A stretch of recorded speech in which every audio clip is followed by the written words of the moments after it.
the systems, and such as pharma industry is also knowledge-based industry. The data volatility, that means what we had last 15 years before for the treatment of, the hypertension or diabetes mellitus or myocardial infarct. We have the treatment strategies and in terms of both therapeutic interventions and as well as surgical interventions were very different today. That means the way the bypass surgery has been conducted 20-25 years before is the procedures are altogether different. So it's a very volatile industry. And it's a technology-driven industry. See, these are all the very two important things.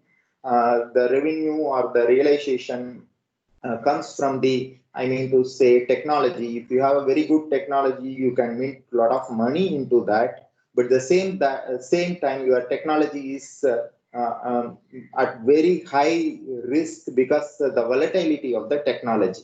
So the data handling, especially in pharma research and manufacturing, is very important because of high volatility, because you invest somewhere around $1 billion to come up with one of the NCE, whereas in 1.2 to 1.5 billion dollars to come up with one new biological entity.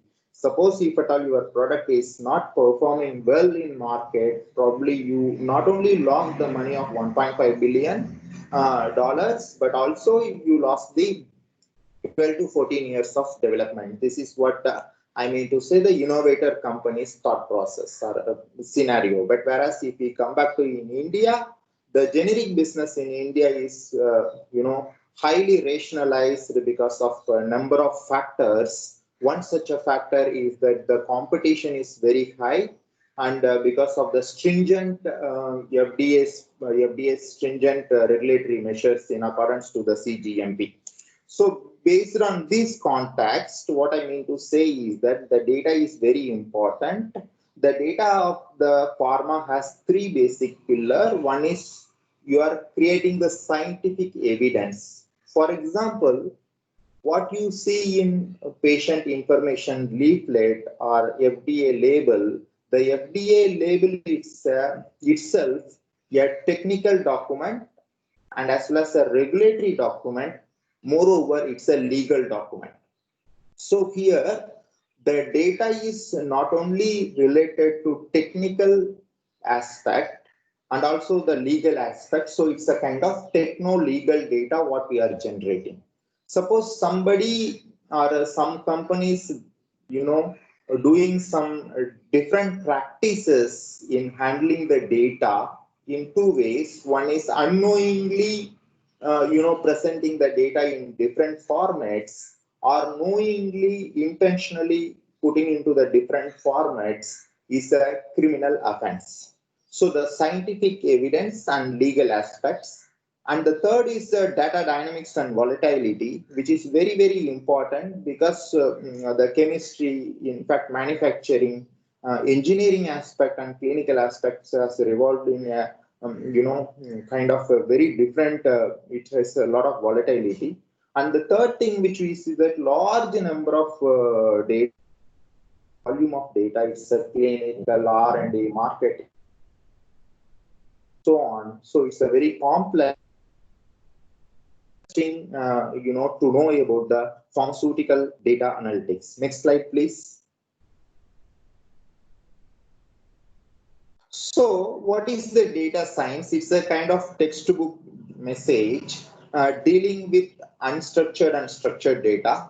The reason why I put structured and unstructured data is, suppose if at all if you are developing a if your lab notebook, if you take, it's a kind of unstructured data because that is the raw data. The raw data which is available, you may be you yourself generating through some of the scientific and experimentation. And also what you are doing is that you are taking from the number of literatures, you are digging the literatures and you are keep on building the the confidence for the data which you are generating.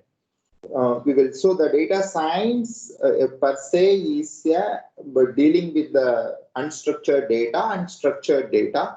The unstructured data is the raw data, unprocessed data, the data which is available in public domain or knowledge domain, which is scattered in different formats.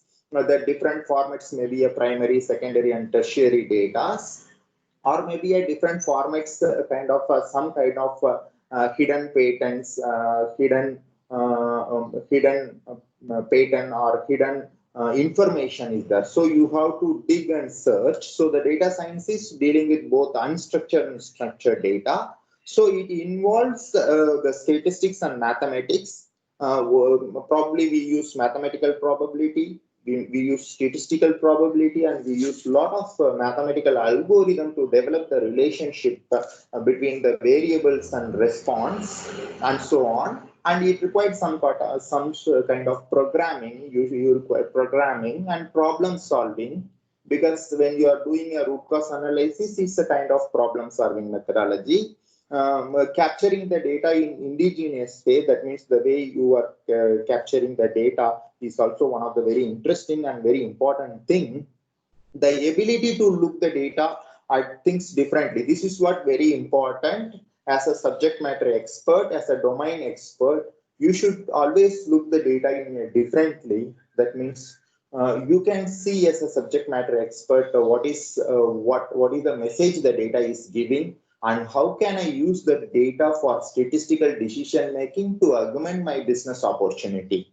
Then it also involved cleansing the data, preparing, stacking, bootstrapping. The number of methodologies are available. The cleansing part, when we are talking, like, we can use some kind of numerical outlier analysis. Number of steps are there. We will discuss if time permits. So this is what the in crux, the data science is dealing with the structured and unstructured data. With the help of mathematics, statistics, programming, problem solving, and logical sequencing, and so on. Next slide, please. The data mining is very interesting. Probably those who are doing their masters and research programs, some of the professors, those who are doing hardcore research, they may be knowing these data mining techniques.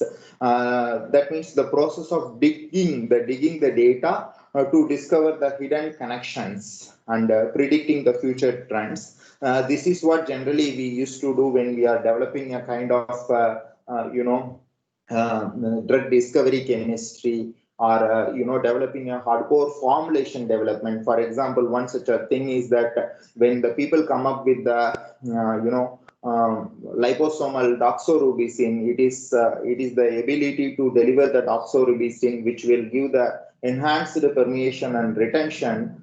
Somehow the people understand the the clearance of the doxorubicin, especially pegylated doxorubicin, although it's a hydrophilic the surface, the clearance. Then they made a kind of reduce the myocardial toxicity. So these are all the extension of the product extension of the data mining. That means you are understanding much better way. For example, that the product is causing the myocardial toxicity. The more you make pegylation, you can minimize the accumulation of the drug in myocytes, and hence you can prevent the myocardial toxicity. Something, this is what which is the part and partial of every research. For example, you take the the development of Taxol, or you take the development of potassium chloride extended release tablet. Everything is nothing but it's you are revealing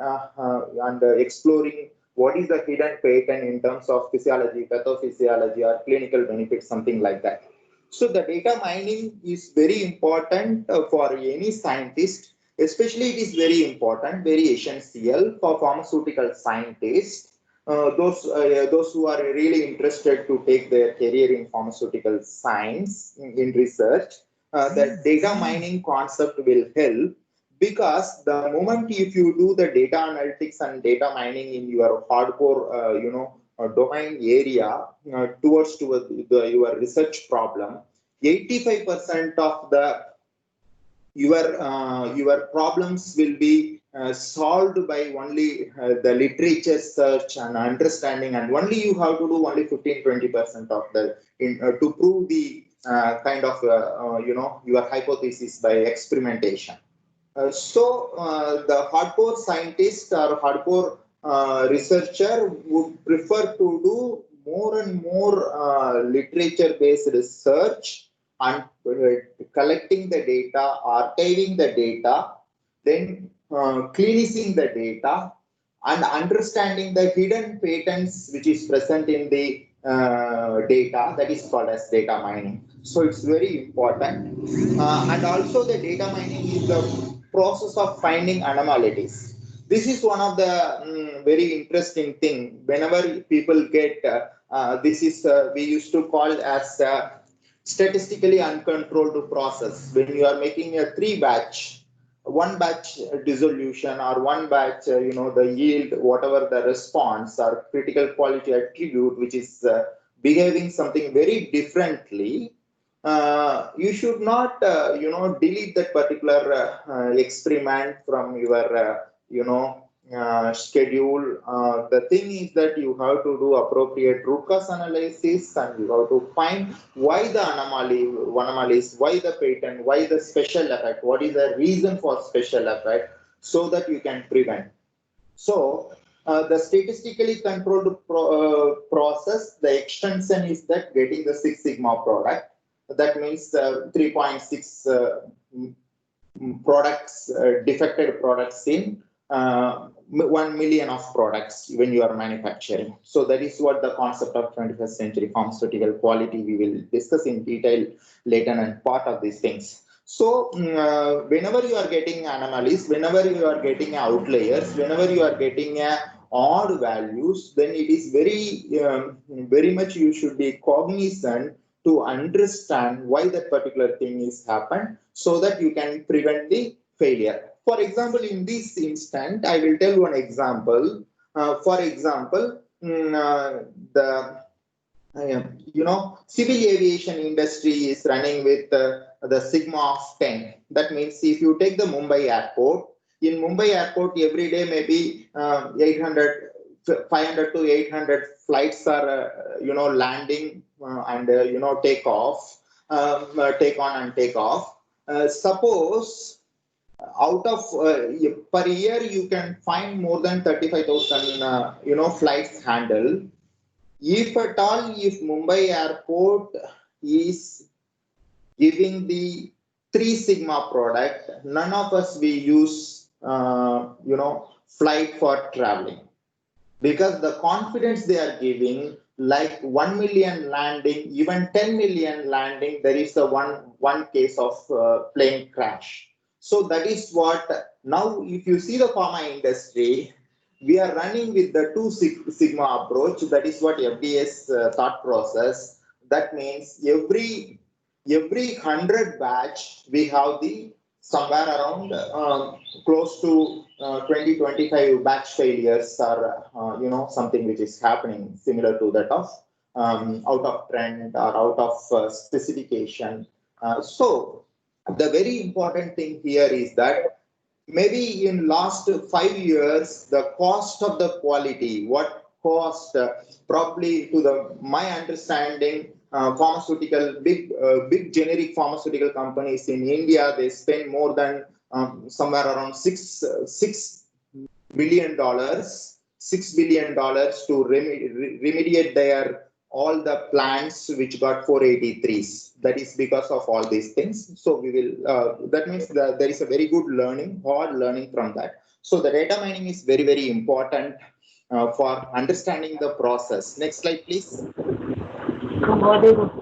So the big data analytics is nothing but you have analytical procedures. That means analytics procedures. You have a number of techniques are available, and you have a big data. You couple this big data and analytics, you will get the statistical decision making. It's a unbiased decision making. Generally, what happened?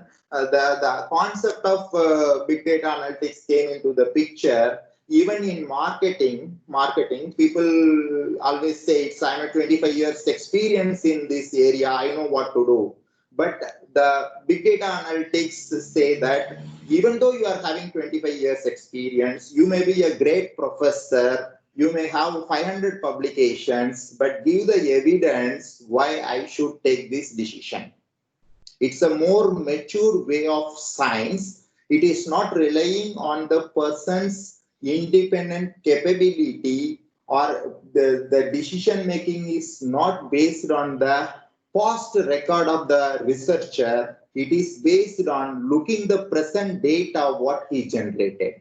So this is what very, very important, big data analytics in taking the business decisions. And in pharma, the business decisions are, very, it is very well gelled with the, the scientific data, scientific evidence, and so on. You might be knowing the Exuvera case when Pfizer launched the inhalation insulin. Many people told that it is not going to work, which is because of the glycosylated hemoglobin levels, which I mean to say, Exuvera produced is less than 1%, whereas metformin is somewhere around 2%. But still, people pursued, and in fact, Pfizer spent $800 million to develop standalone that product, and additionally $200 million for promoting and marketing that product. After spending $1 billion and closely, 10 to 15 years, they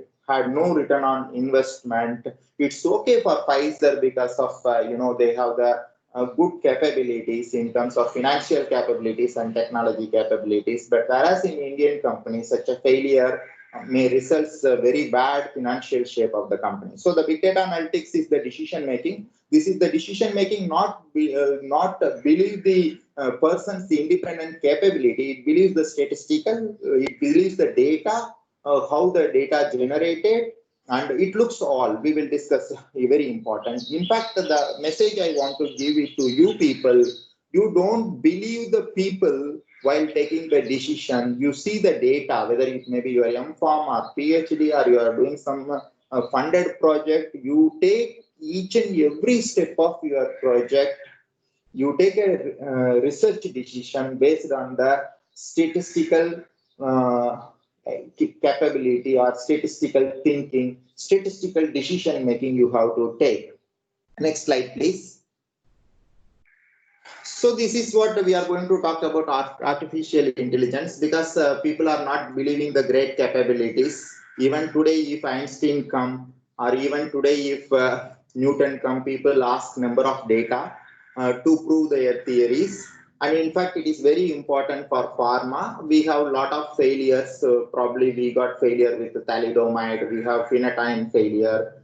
We have diethylene glycol strategies. So these failures resulted with different, like, pediatric nephrotoxicity and whatnot, Hydantoin tragedy, then thalidomide tragedy. So we are not interested to believe any individual stalwarts who are expert in that particular domain.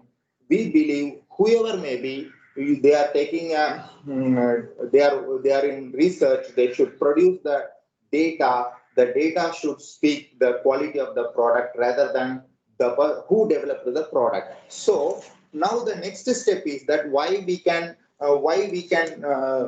rely human brain, or why not we can make kind of artificial intelligence. In fact, personally, many people believe, including me, the artificial intelligence is the supplementary to the human brain. None of your, the softwares and AIs, MIs, all these things cannot replace human mind, human brain, because the human neuronal network is, much bigger, much bigger scope than that of the artificial intelligence. But when I was trained under Michael told only one thing: the artificial intelligence will help you to trigger your thought process. That is very important. It is not about the machine will do by machine learning. The artificial intelligence coupled with machine learning will do something better. It is nothing but you have ML with you. You have the data science or whatever the domain expert you are, so that you can able to give much faster, easier, and whatnot. So the artificial intelligence is the branch of computational science, emphasize development of intelligent machine. For example, I will tell one simple example.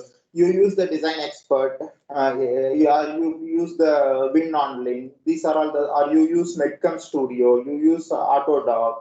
These are all the kind of artificial intelligent outcome. Even without artificial intelligent software, without a big thing, you can do it.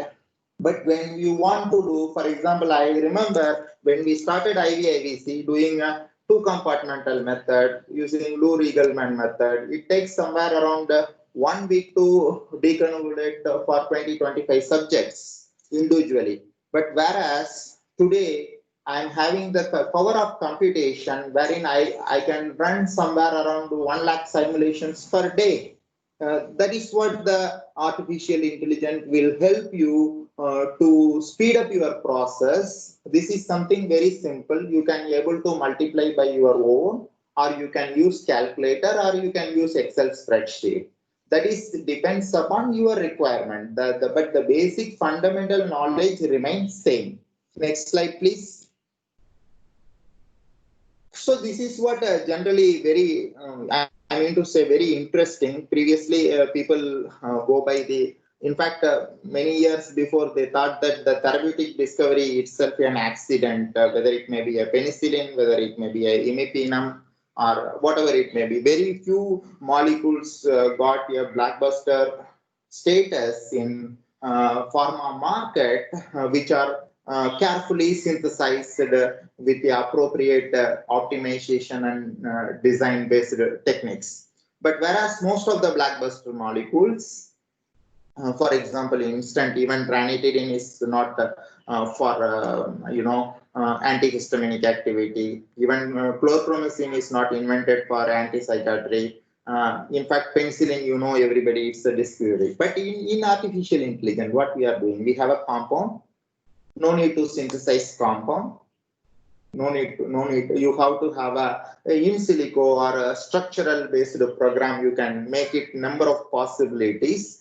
You have number of the tools, in silico tools are available to make the number of compounds. So once if you get the basket of 1,500 compounds, then you can do the high throughput screening. I mean to say, using a parallel artificial membrane, maybe using like a lung fluid retention or blood-brain barrier permeation, or whatever it may be, the renal toxicity, what you want, whatever you want to, you can do it. Like whether maybe a expression of multi-drug resistant gene, or maybe the P-glycoprotein efflux, whatnot. You can do everything by in silico. The number of in silico tools are there.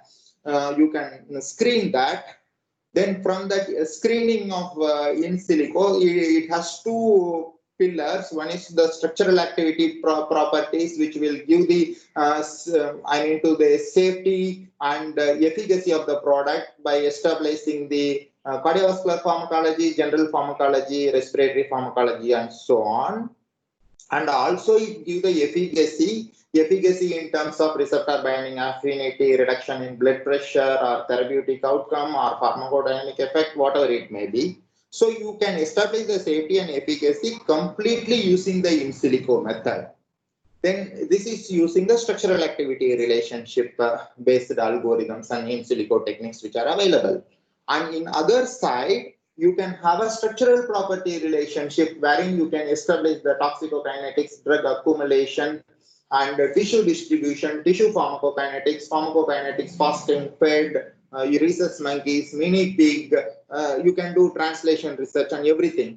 So before the molecule come into the wet lab, that means synthesizing that particular compound physically, you have plenty of data with you about that particular molecule and how it behaves in different preclinical animal species, different clinical animal species, different in vitro cell lines, and so on. You have a, the melting point, molecular weight, solubility profile, what is the impact of bile. So everything is possible. That is what I mean to say. The structural activity relationship and structural property relationship will give the complete understanding. So what is the benefit of this particular approach is that, for example, I think, if I'm not wrong, in 2005, one of the peptide molecule was introduced for the treatment of some of the oncology.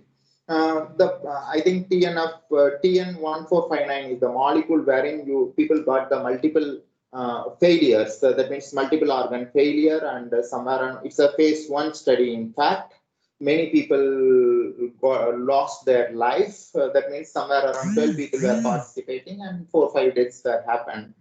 This allowed once again the use of the data-based approach. For example, they come up with the MABEL, maximum allowable biological effect dose needs to be calculated. Previously, we have a NOEL, then LD50, ED50, EC50. All those things came into the from the data analytics perspective. So this is the hardcore artificial intelligence wherein you can have a thing. Next slide, please. Machine learning. So machine learning is the application of artificial intelligence that provides the ability to automatically run the thing. This is what we discussed. Next slide, please.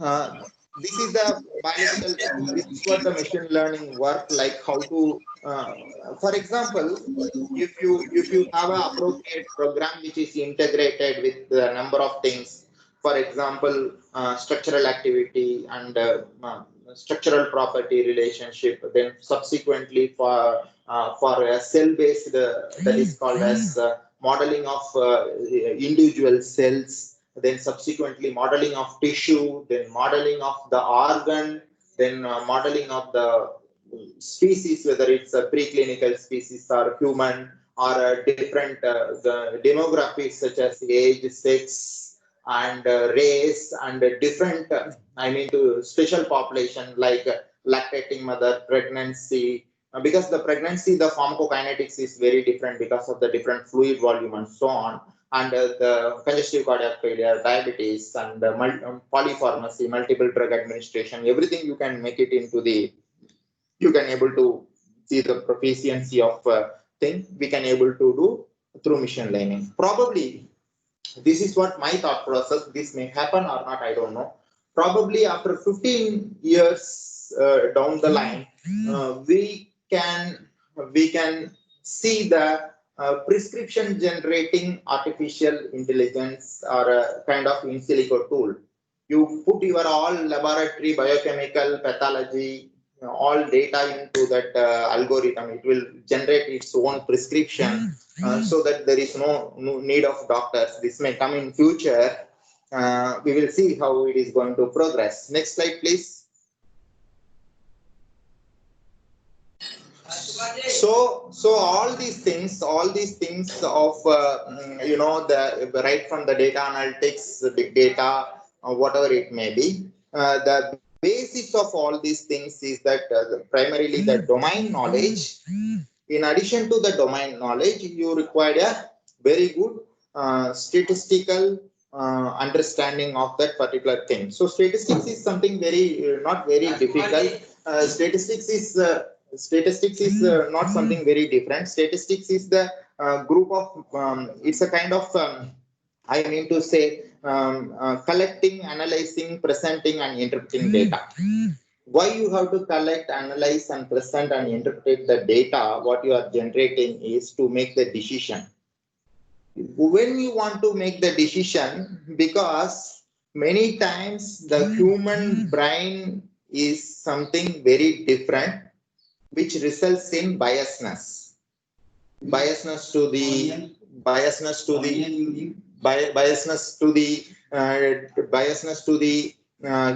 the people, biasness to the system, biasness to the project, so many bias. So the bias bias is everywhere. Bias is there in industry, in government, in academics. This biasness resulted with a lot of failures. We will see the number of failures which happen. So it's a structured approach to collect, analyze, present, and interpret the data, which is which will be useful for making a decision. The decision is very important. Unbiased decision we have to take, because we can use the statistics in either way for taking the decision. Next slide, please. This is one of the very interesting thing. For example, what many people are may not be interested with statistics, but generally the thing is that one point of time, everybody know atorvastatin is the blockbuster molecule which given the revenue of more than $13 billion. The peak sales of the total sales of $13 billion is not easy joke. That means it's a very big amount. So what statistics is making, it is collecting the sales of atorvastatin, especially branded formulation from 1997 to 2011, from different geographies, different business units, different parts. So they are accumulating, keep on, and to make the statistical decision in Pfizer's history, atorvastatin is a blockbuster molecule. What is the evidence for that? The peak sales of atorvastatin for the year 2006 is $13 billion. None of the drug even touched, probably clopidogrel touched somewhere around $4.5 billion. Probably this is the last drug which is a chemical entity for blockbuster molecule. After that, we have MAPS, monoclonal antibodies, and some of the new biological entities. It got the status of blockbuster. But the last molecule which got the blockbuster status in new chemical entity, that means in small molecule segment, is atorvastatin. This is what the statistics will simplify your data, and it will give you a handful of information which will be very useful and very easy to handle. That is what very important. Next slide, please. Suppose when we see the great business decisions, which are very, very important for any company, even in a personal level, you have to take a great decision if you want to be a great man. If that is very as simple as like that. These are all the 5 great decisions. I like the decision out of all these things is the decision of my choice is Apple board decided to bring back Steve Jobs. That is one of the amazing decision, because the decision made the Apple the way they were running before Steve. In fact, if you see the history of Apple, Steve was badly treated and he was kicked out from the Apple. But after 5 years down the line, they realized that because of the Steve, the company is running. So they taken back. For this, they hired a consulting company. The company done the complete due diligence, and they told that a single unbiased management of Steve Jobs is the company's assets. This is one of the great business decision which I like personally.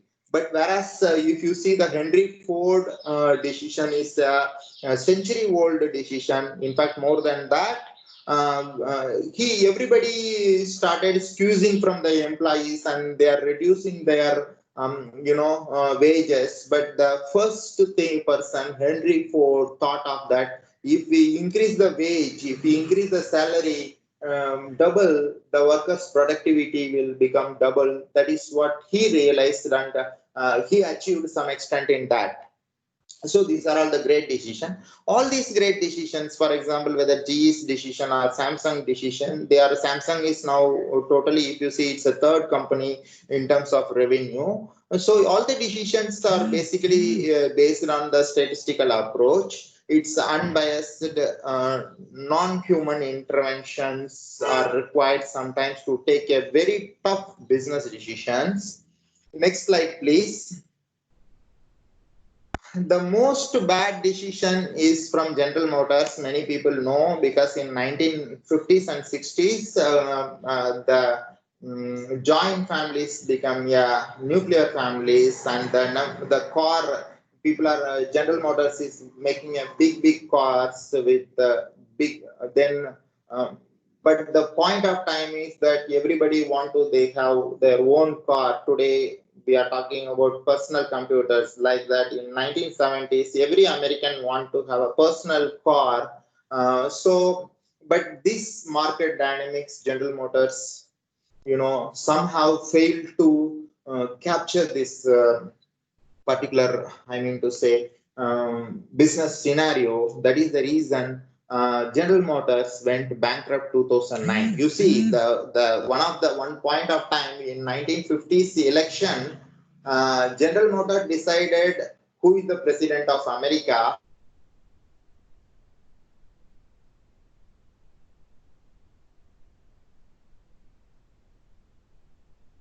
The story of today, even if you do some mistake, probably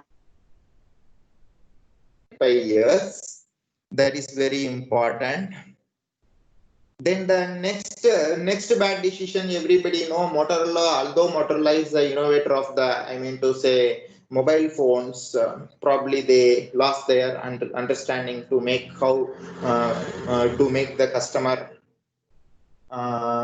happy. Next slide, please. So basically this is a very simple thing.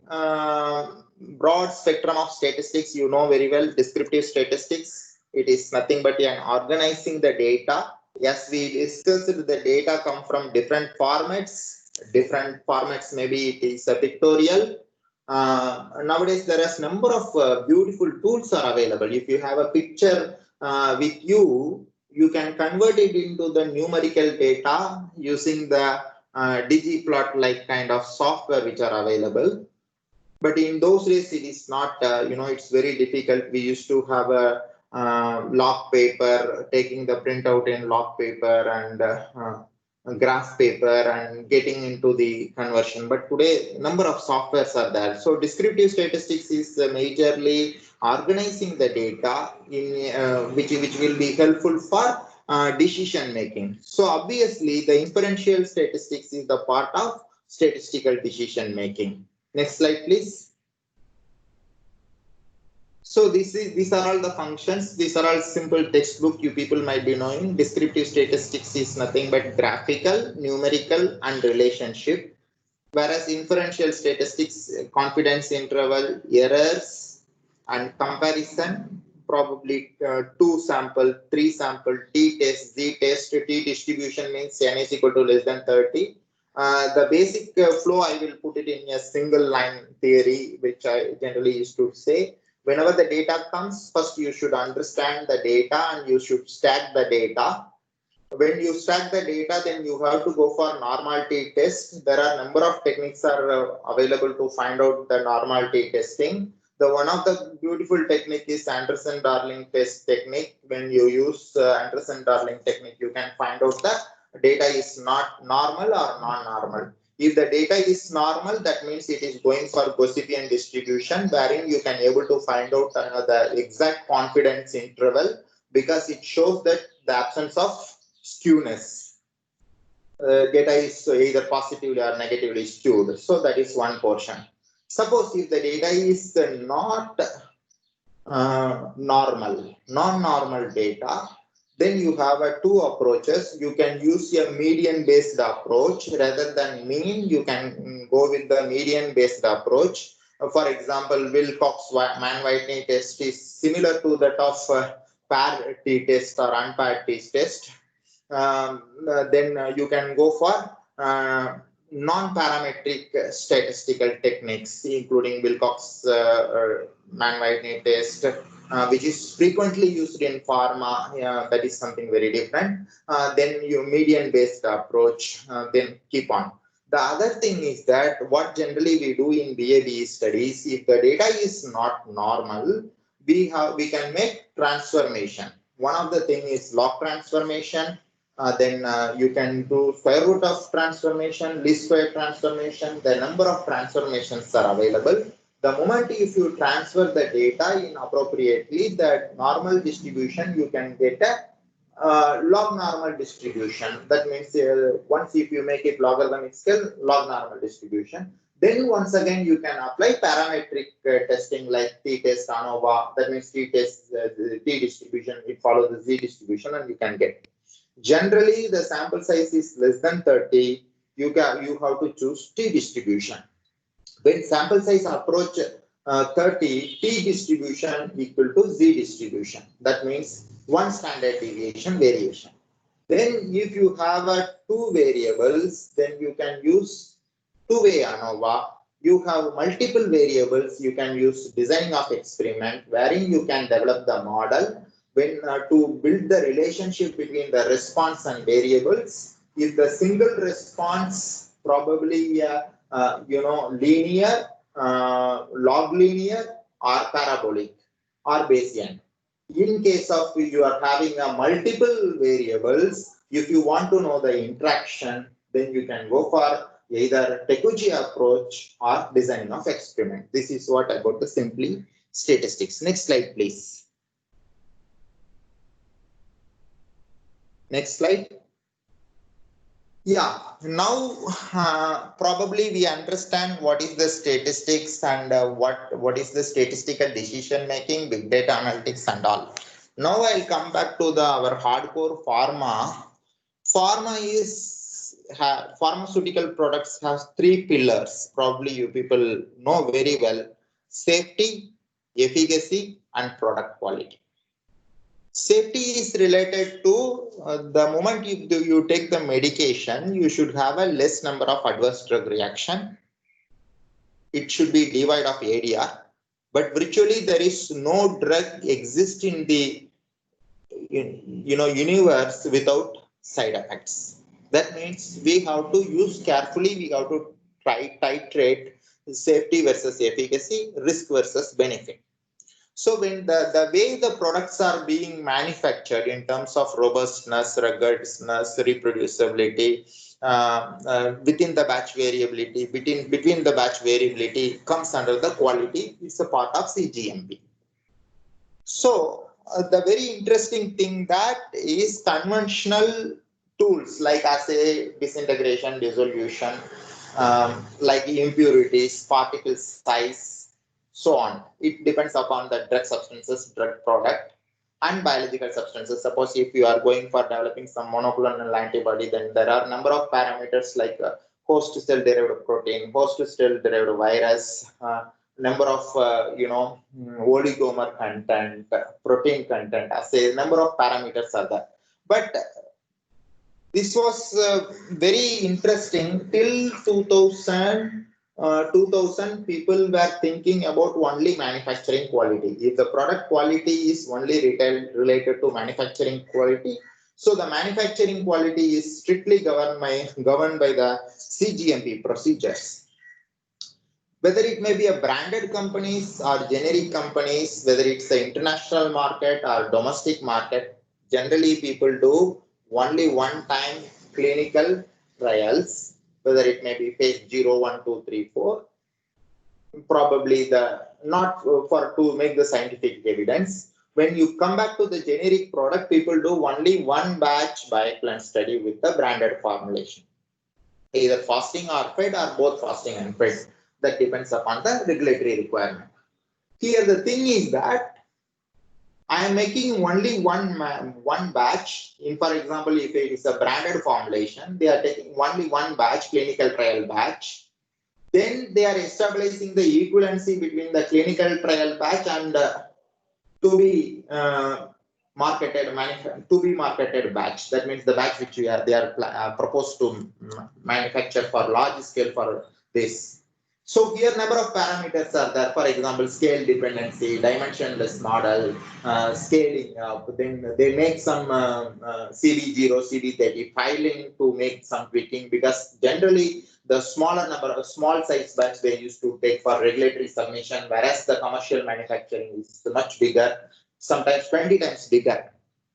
So this was a, it's a known gap in pharma since 1984 when the Hatch-Waxman got approved. That means Hatch-Waxman Act. That means the generic, the concept of Orange Book came for generic product approval. So almost 16, 17 years, FDA is titrating in US and the European Medical Agency is titrating in Europe. I don't know much about in Indian scenario what they are doing. But then one point of time, what actually happened after 20 years of the time, they realized that what we are doing is something very different. We are taking one batch. So the manufacturing centric pharmaceutical quality is shifted to patient centric pharmaceutical quality. That is what the concept of data analytics, biopharmaceutics, in silico methods, everything into came picture, like in fact continuous manufacturing, batch rejections, all these things into picture. So next slide, please. So ideally, what is happening here is the batches are developed in research and development stage, which has certain critical quality attributes and material attribute, process attributes. It is very easy to control. It is very easy to control in R&D stage, but whereas in manufacturing stage, it is extremely very difficult because of number of even pharma companies. In fact, pharma manufacturing is one of the most influenced manufacturing where the less automation. Even today we don't have the robotic arms to dispense the thing. It is things are happening. So I like this tool QBD. This is what the patient centric, patient is in the center. Then you have a mechanistic understanding of different thought process, whether it may be in vitro, in vivo, and all those things, understanding and developing a design space full products. Next slide, please. In development stage, what actually it is happening is that you have a influencing, you have a critical attribute, you have a reliable and reproducible method for characterizing the attribute, which should reflect the in vivo. Whether it may be a particle size, whether it may be a package, whatever it may be, it should have some in vivo relevance. Whereas, next slide, please. In case of manufacturing and life cycle management, it is very important. You have to standardize, well characterize, and very simple method you have to make. Once if you have this in vivo, critical quality attribute, that means they are parameters, variables, and you have the best optimal deduction. That means whether it may be analytical technique or maybe a non-analytical technique, then you can link your entire manufacturing quality towards to the patient centric. Now here very important here is this is for one of the in vivo attribute, whether it may be a Cmax, onset, elimination. There are number of parameters in vivo. There are number of parameters in quality attribute wherein the DOE comes place, and it generates huge number of data. That comes big data analytics. Then you have to go for data mining to find out the thing. Next slide, please. So I'm more talking about the pharmaceutical quality in terms of generic perspective today. The structural property relationship, once if you got the molecule or the project identified by your business development, when the project name is given, you should not go and rush to take the batches, never. Just to understand the structural property relationship of the drug substances and keep on accumulating the data related to the drug substances properties. Next slide, please. For example, these are all the some of the data like hydrogen bonding, polar surface area, lipophilicity, shape, metabolism, clearance, physicochemistry. You collect maximum number of data. Now I am talking about the in silico data. It is not a real-time data. Next slide, please. These are all the some of the in silico tools which are available to collect the data. Next slide, please. Next slide.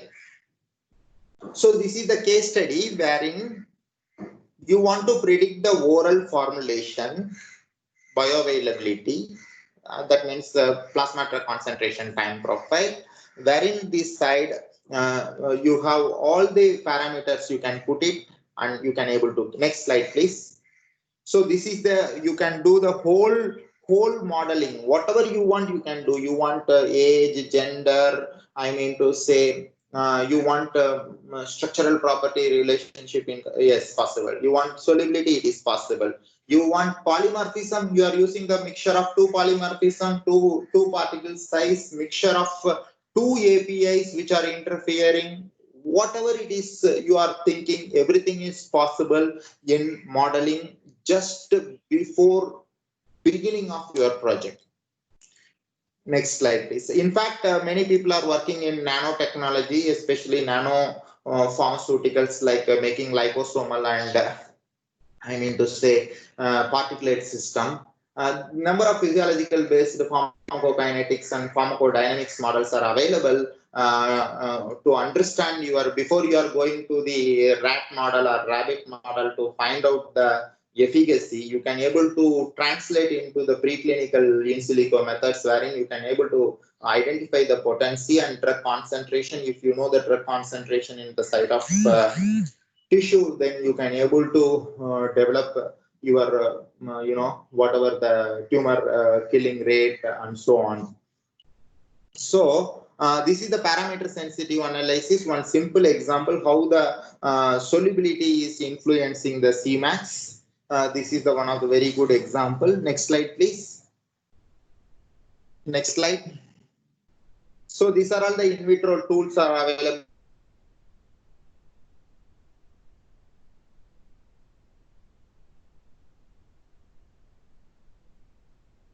What is my concept here is that you can put every data modeling. For example, somebody asked me how we can put the optical microscopy data into the in silico methods. So if you have optical microscopy data, you will get the for example, if it is a microparticle and if your resolution is good, then you can get the you know, circle equivalent diameter, you get the morphology, you get the topology, everything is possible.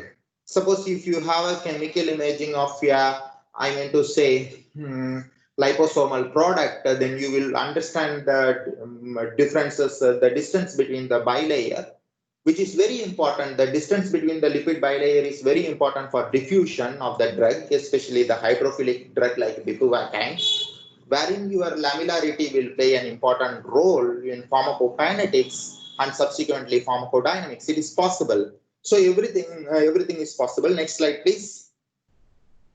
So yeah, these are all the very simple conventional technique like pH, buffering strength, all these things you can able to model, because every tissue has its own buffering strength, then pH induced ionization, then ionization induced permeation, everything you can able to model. Next slide, please. Then there are some specialized techniques, use of alkalizers and you know, I mean to say physiologically relevant, especially when those who are working in SMEDs, based nanoparticulate system. Then you have to model for bile lecithin system and the formation of mixed micelles and which subsequently lymphatic uptake. Everything is possible to model. Next slide, please. Next slide. Yeah. For example, in vivo tools, this is what we are talking about, in vitro tools. In vivo tools means you will get from the phase 0 data. This phase 0 data is very important when you are doing a micro dosing microdosing, probably you have a linearity in your pharmacokinetics, then you can able to find the precisely what is the elimination rate constant and distribution rate constant, not even with the plasma drug concentration time profile, and also you can able to get it from the the radioactivity distribution of the radioactivity when the deuterated compound is given to in the form of microdosing. Especially when you are developing a generic product, this will be very, very useful. Then phase 1, phase 2, phase 1 study, you will get the very good pharmacokinetics in different route of administration. In phase 2A, you will get in the disease impact on the pharmacokinetics and the exploration. Phase 2B, you will get some kind of PK/PD relationship. So everything is possible. Next slide, please. Then this is something like IV/IVC. You people know that it's a mathematical relationship between in vitro and in vivo. These are all the in vitro parameters like dissolution, drug release, particle size. In vivo parameters like Cmax, AUC, etc. Next slide, please. So this is the flow chart which I am leaving as such for your understanding, which I am not going to detail. These are all the flow chart for IV/IVC model development. Next slide, please. Then you can make a very good correlation. Nowadays, FDA is asking for IV/IVC for most of the product, whether you are generic or branded formulation. Especially this is very helpful for when you are going with the SUPAC level 1, level 2, level 3 changes, where you want to change the manufacturing site or API particle size, or some extent if you want to change the API vendor, you can able to file your product without biostudies using this thing. And IV/IVC, next slide, please. Yes, on today, the IV/IVC, the one of the very good in vitro parameter which can be hooked into the IV/IVC is dissolution tools. Next slide. Next slide, please. So these are all the different models are there. But what I prefer to do, especially I recommend to you people, is that unless otherwise you want to elucidate the mechanism of drug release, you can choose any one of these model. Otherwise, you have to go for double viable or triple viable model, whichever the best fitting model. Next slide, please. Next slide. Sorry, here. These are all the pharmacokinetic models, but presently nobody is using one compartment or two compartment model.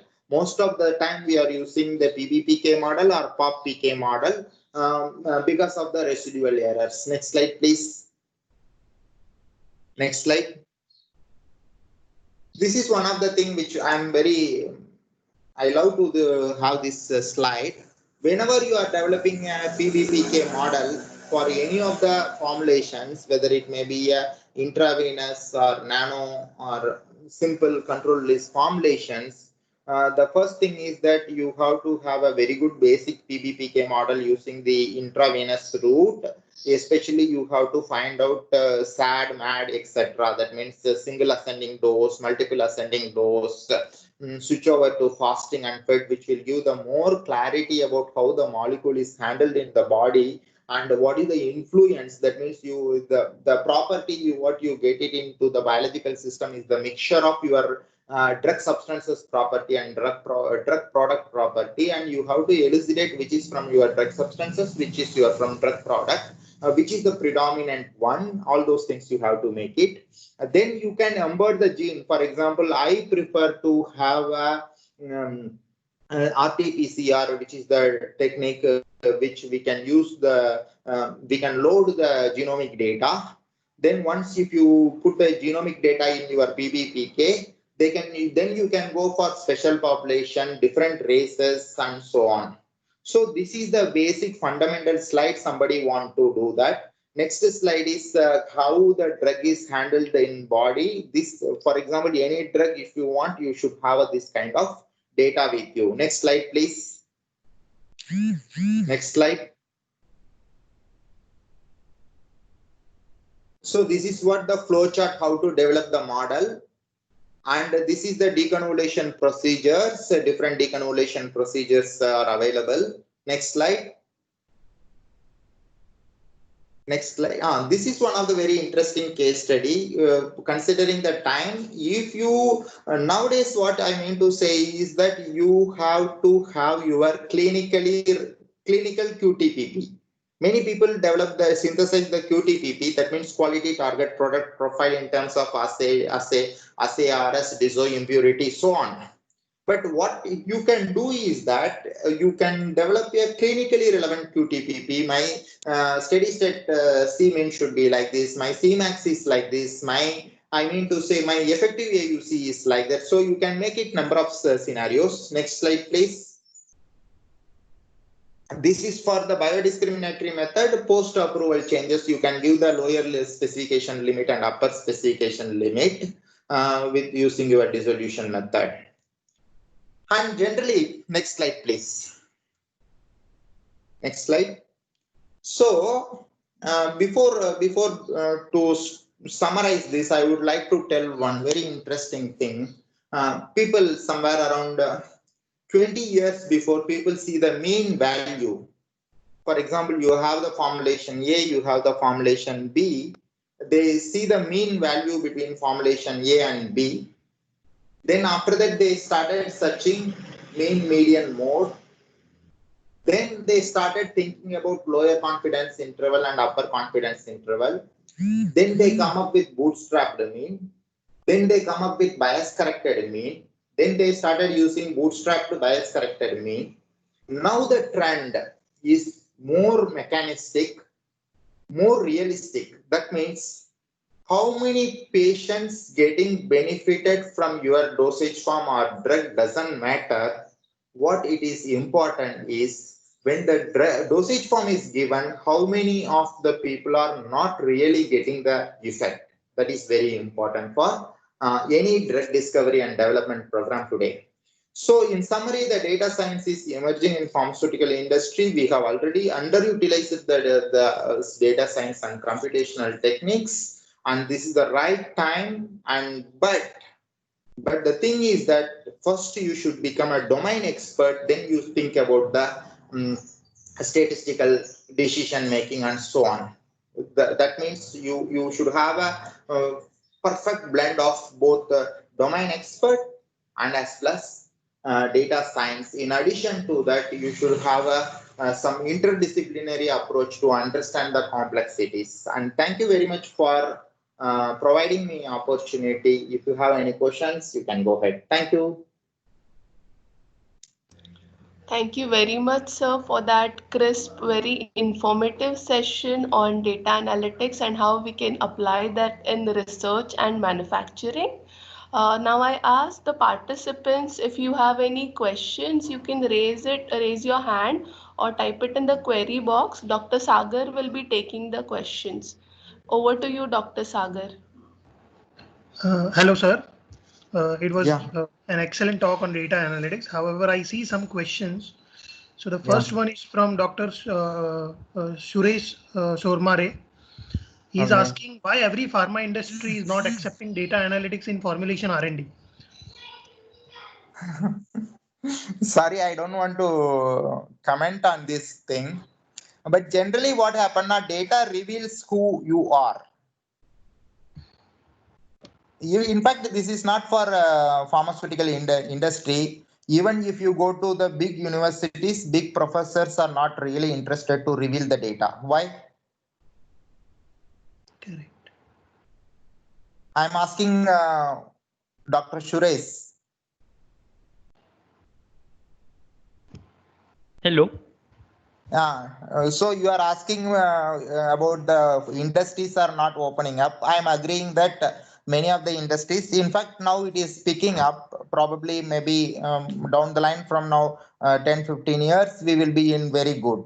That means, but why this is not happening in academics? Actually, I don't know, sir. I just previously in previous year I have completed DM Pharma. Okay, no, we are understanding it is not happening because a lot of the business is something very different from research. That is something very different. But in academics also it is not happening. If you go and ask Even two in the same institute, two professors are not sharing. So that is Yes. problem is there. Yeah. Anji, next question. If there are any more questions, participants can raise their hands and ask the questions.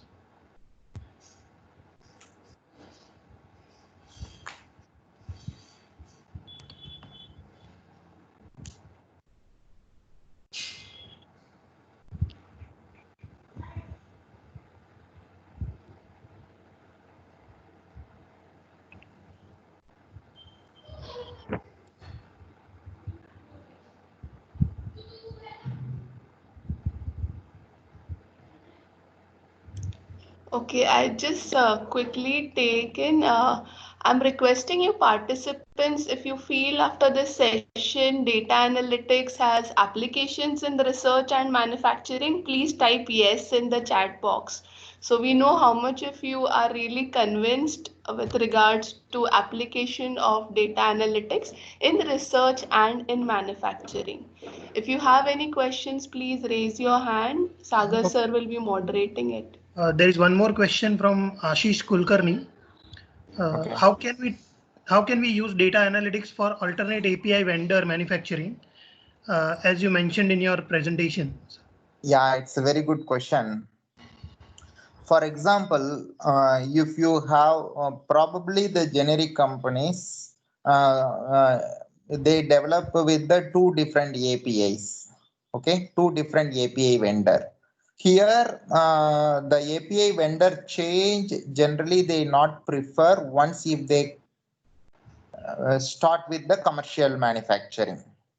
But nowadays, the pressure of pricing pressure is impacting the generic products as well, especially in US. So it's a very good question. To answer this question, what you have to do is that you might be having some 50-60 batches at least before going to commercial. You might be having vendor 1 and vendor 2. You can stack all the informations from particle size to isomers, impurities, assay, moisture content, microbial load, everything you stack. You can use either Minitab. Minitab is the very good thing. Minitab, and you can use some extent JMP. These are all the two softwares. Probably you might be having the software with you.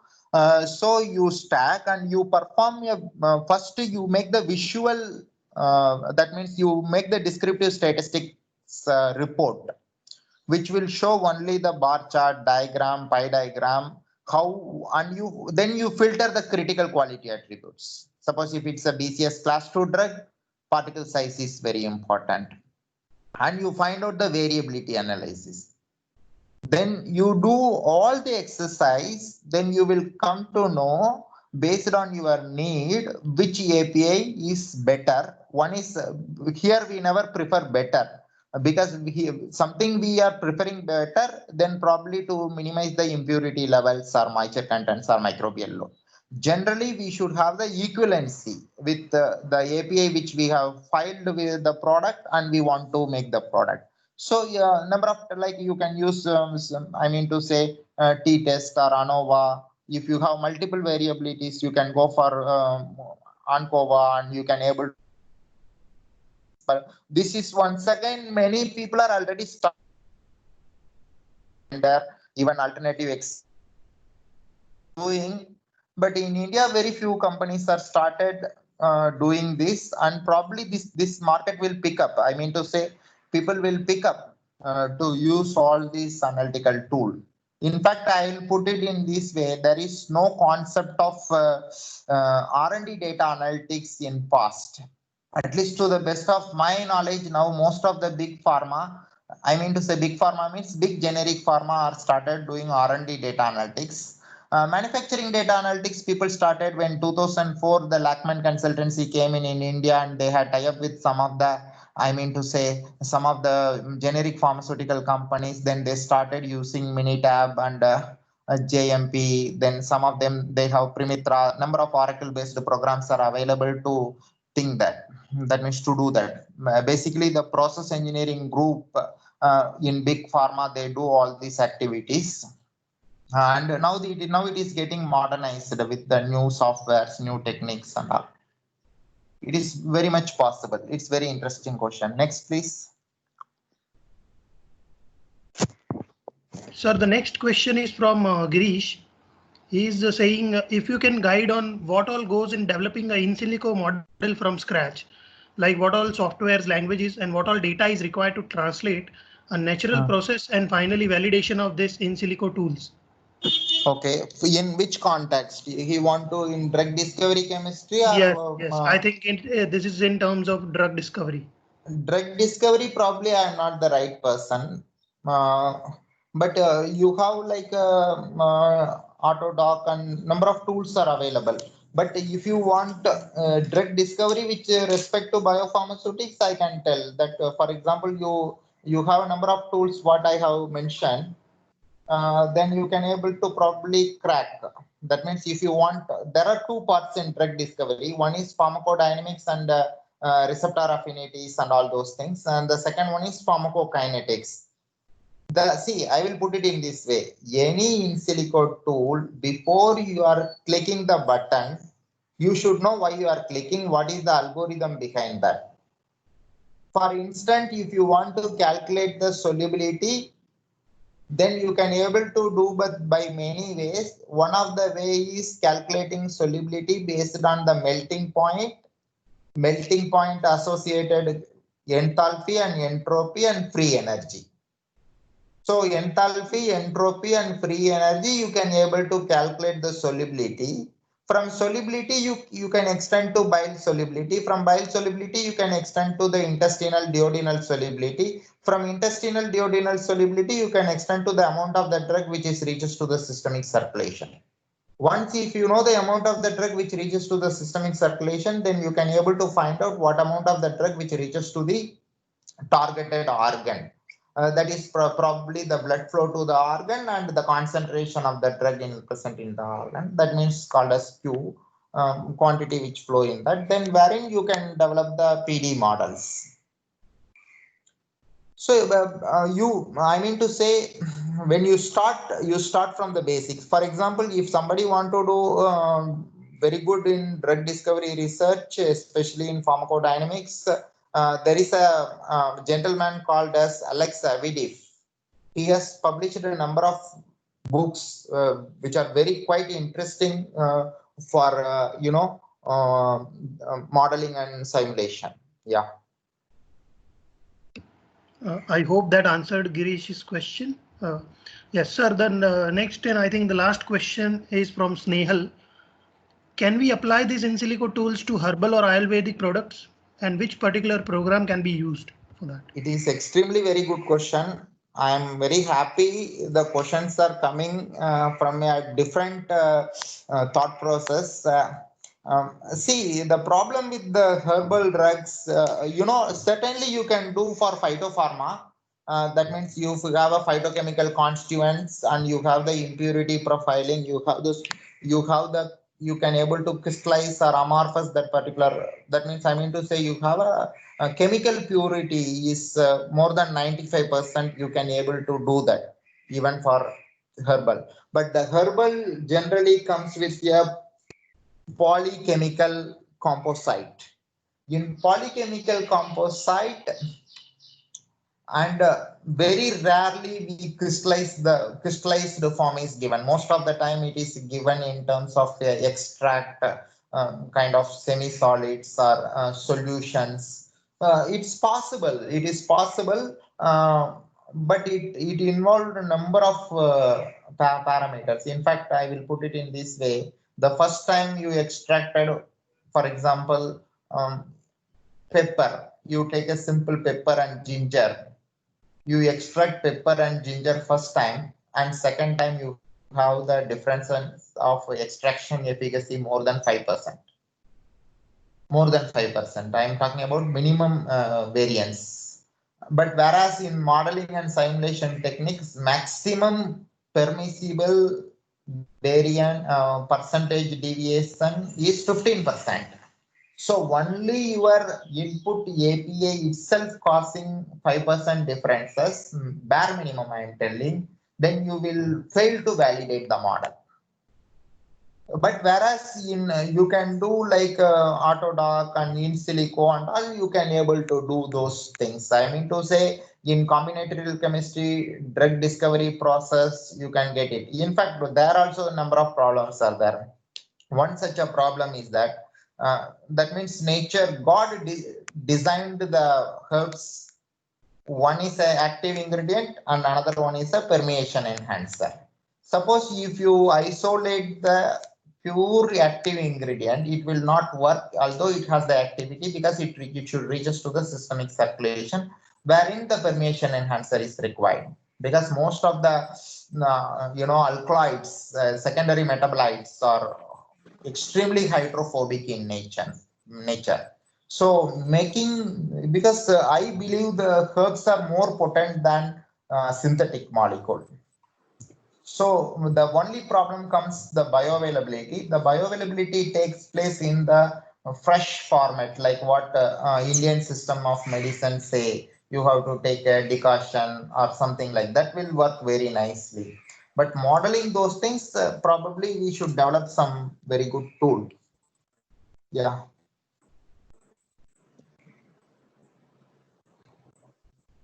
Thank you so much, sir. I think, yes, that was the last question, sir.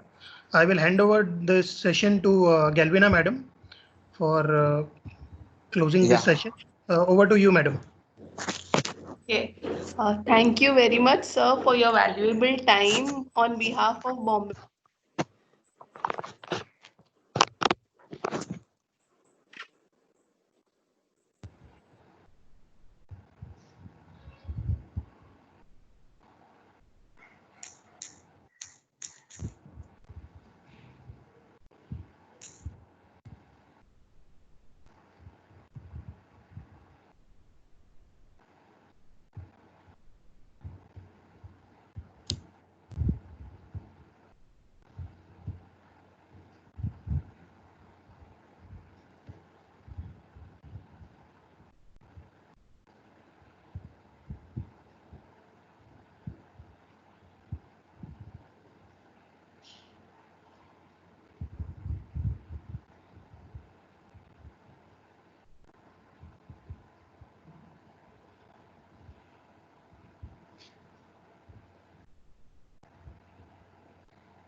Hello. Yeah, I think there is some technical issue on Galvina madam's end. So I would like to thank you, sir, on the behalf of Bombay College of Pharmacy for providing such a insightful session on data analytics. I hope the students have gained a lot of knowledge from your session, and I would like to thank you again for this wonderful session.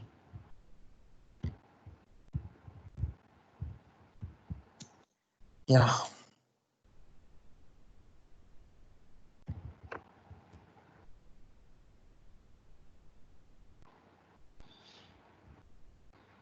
Sir, can we leave the meeting? Sorry? Can we leave the meeting now? Is it over? Yes, yes. Who's that? Sumaya? Yes, sir. Yeah, you can leave. Yes. Yes, sir. Thank you.